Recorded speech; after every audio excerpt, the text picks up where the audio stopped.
स्वामी विवेकानंद की शिकागो भाषण की कहानी। स्वामी विवेकानंद का शिकागो भाषण भारतीय इतिहास और सनातन धर्म के गौरव का एक ऐसा स्वर्णिम अध्याय है जिसने पूरी दुनिया के सामने भारत की आध्यात्मिक शक्ति का लोहा मनवाया। यह कहानी सिर्फ एक भाषण की नहीं है, बल्कि एक युवा सन्यासी के अटूट विश्वास, धैर्य और वैश्विक भाईचारे के संदेश की है। पहला, शिकागो पहुंचने का संघर्ष। साल 1893 में अमेरिका के शिकागो शहर में विश्व धर्म संसद का आयोजन हो रहा था। स्वामी विवेकानंद भारत और सनातन धर्म का प्रतिनिधित्व करने वहां पहुंचे थे, लेकिन राह इतनी आसान नहीं थी।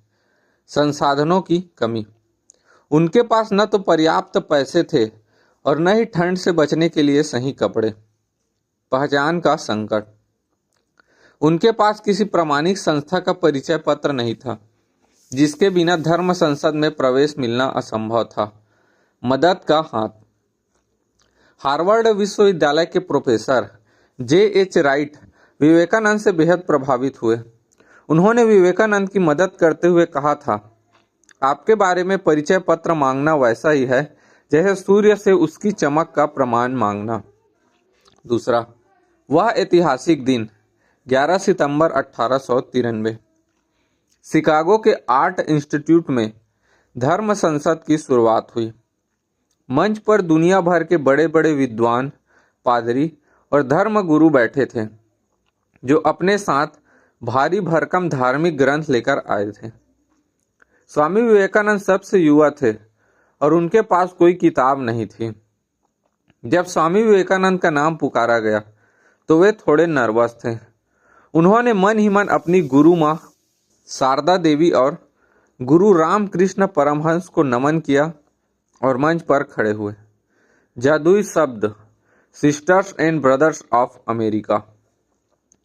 जैसे ही विवेकानंद ने अपने भाषण की शुरुआत इन शब्दों से की, अमेरिका के भाइयों और बहनों, sisters and brothers of America, पूरा हाल तालियों की गड़गड़ाहट से गूंज उठा।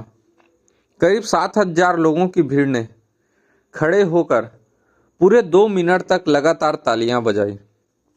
इससे पहले जितने भी वक्त आए थे, उन्होंने लेडीज एंड जेंटलमैन, सज्जनों और देवियों कहकर औपचारिकता निभाई थी, जिससे एक दूरी का एहसास होता था। लेकिन विवेकानंद के भाइयों और बहनों कहते ही वहां मौजूद हर व्यक्ति को लगा जैसा कोई अपना उनका आह्वान कर रहा है। इसमें पूरे विश्व को एक परिवार मानने वाली भारत की वसुधैव कुटुंबकम की भावना छिपी थी। तीसरा, भाषण के मुख्य बिंदु।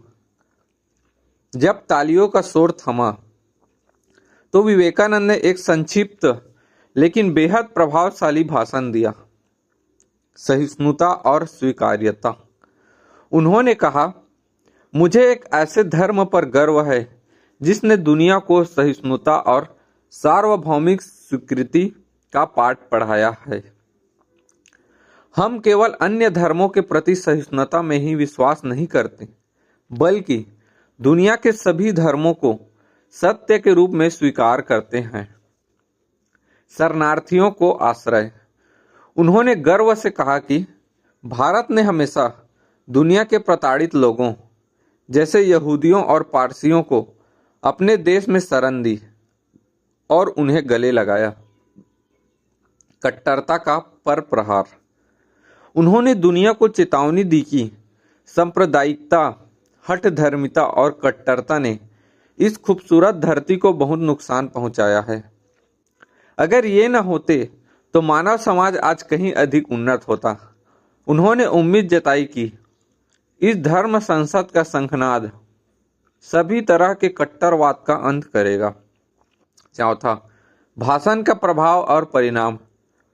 इस एक भाषण ने रातों रात स्वामी विवेकानंद को पूरी दुनिया में प्रसिद्ध कर दिया। मीडिया की प्रतिक्रिया। न्यूयॉर्क हेराल्ड अखबार ने लिखा, विवेकानंद धर्म संसद के सबसे महान व्यक्ति हैं। उन्हें सुनने के बाद ऐसा लगता है कि भारत जैसे ज्ञानी देश में ईसाई मिशनरियों को भेजना कितनी बड़ी मूर्खता है। भारत का सम्मान। जो पश्चिमी देश भारत को सपेरों और पिछड़ों का देश समझते थे, वे भारत के वेदांत और अध्यात्म के सामने नतमस्तक हो गए। स्वामी विवेकानंद का यह भाषण आज भी हमें सिखाता है कि असली धर्म वह नहीं है जो लोगों को आपस में बांटे, बल्कि वह है जो पूरी मानवता को प्रेम और भाईचारे के एक धागों में पिरो दे। जय विवेकानंद जी की।